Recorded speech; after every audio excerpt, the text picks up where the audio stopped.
out of the euro or Japan. And so I get this, that's market timing. So we have to go back and say, no, that's really market timing. We shouldn't try to make a prediction about the future and change our asset allocation as a result of it. Okay? The costs of investing, the last one. Costs are the fees that you incur when you buy mutual funds or stocks or any kinds of investment. And the myth is that what you don't see can't hurt you. Okay? There are two types of costs. We'll talk about one of them, bid and ask spread, a big moneymaker for wirehouses, and mutual funds have all kinds of different fees. Wrap fees are the basic fees that you generally can't see inside of mutual funds. How many of you have heard of the bid and the ask spread? Okay, it's pretty unknown. You wouldn't expect that buying and selling a stock would be free, right? And if I wanted to sell my IBM to Pat Darden right now, I would say, buy my IBM. He'd say, I can't. It's not legal to do. We have to go to an exchange, right? We have to go, and I have to sell my IBM to an exchange, and Pat would have to go and buy his IBM from an exchange. And that exchange is a market maker, and the sell price and the buy price are always different because the market maker makes money in the middle. So if you wanted to buy IBM at the same time I wanted to sell it, the price would be different. Okay? And this would be in addition to the $8 trade cost that you would get for one of these online trading vehicles. But the bid and the ask spread is a cost, and that's about a pretty real or reasonable estimate as to what happens. And I don't mind that. I'm a buy and hold guy, right? I buy my mutual funds and I hold them, and I leave them there. And so I shouldn't be paying any of this, right? Except that inside the mutual fund that I buy, and when I did my analysis, I don't know, 8 or 9 years ago when I first started to get into this, I asked the question, or I was told to ask the question finally, what's the turnover ratio inside your mutual fund? So right next to that spread, just write turnover ratio. That's something you can get just about anywhere. Yahoo Finance is where I get it. Google, you can get it for any mutual fund that you own. Ask about the turnover ratio.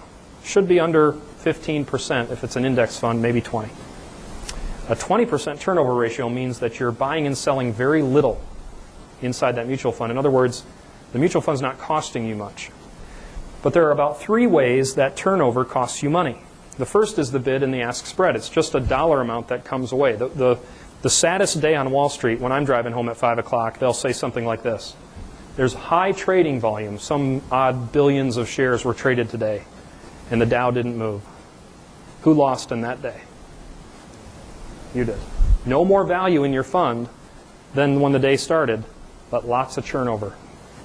Lots of turnover. Lots of bid-ask spread costs, and it all brings your value down. That's how the stock market can stay the same from one day to the next, and your value can actually come down a little bit. These guys are buying and selling inside. The average is 116%.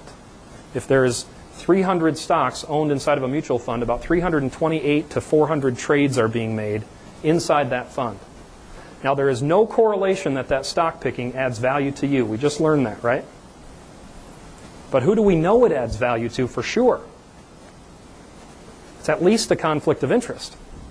Index funds takes that all away, right? But high turnover is not good for you. It doesn't create return. We know that for sure. The larger the company, the lower the fee. And this is why if you have a 401k fund that's pretty standard, I don't think I've found one that really has a small company fund in it. This is why you don't have small company funds inside your 401k plan, because they can't buy and sell. And they have to sell a no-load plan to you, right?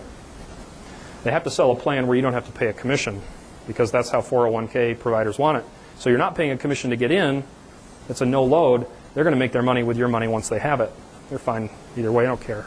There's no such thing as a no-load fund. Check the turnover on the no-load fund. Turnover is going to be higher on a no-load fund.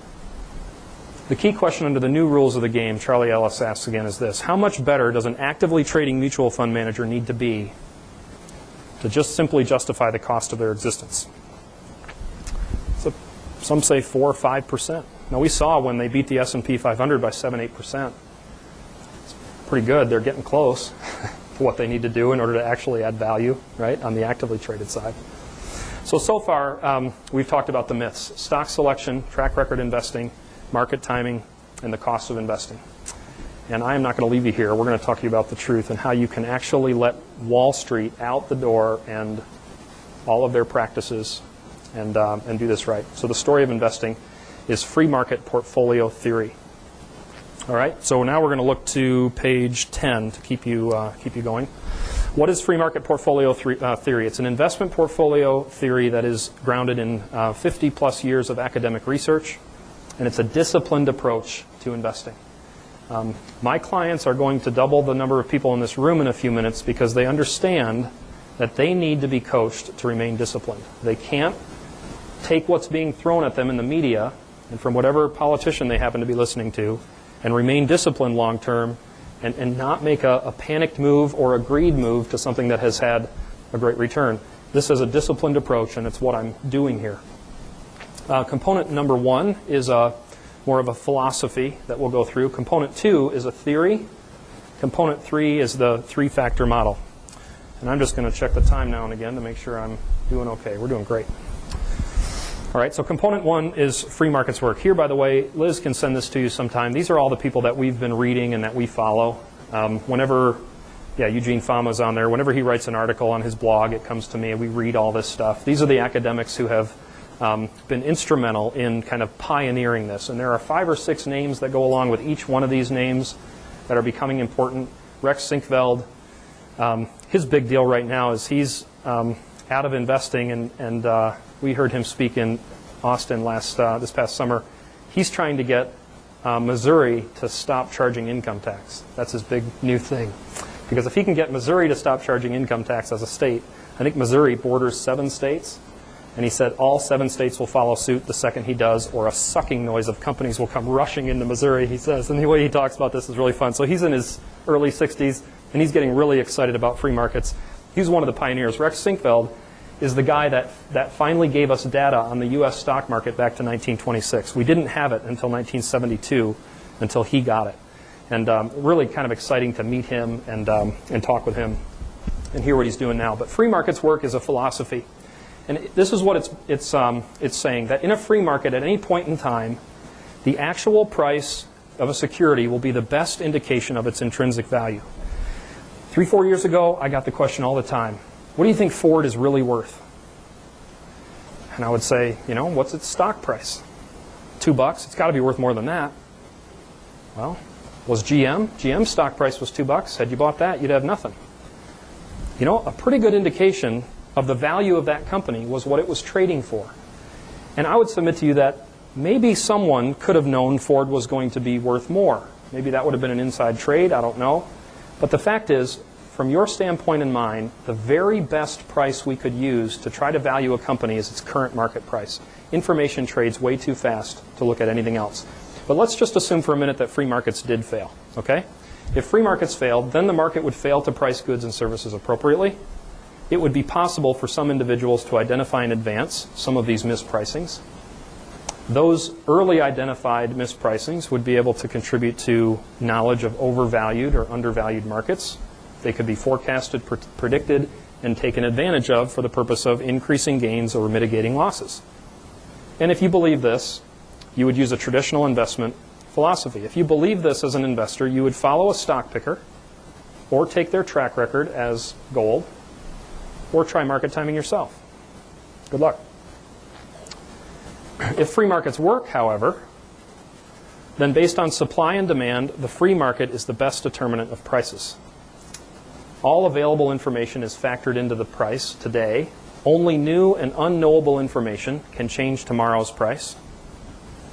And the randomness of the market makes it impossible for any individual, and hear this word, or entity to consistently predict the market.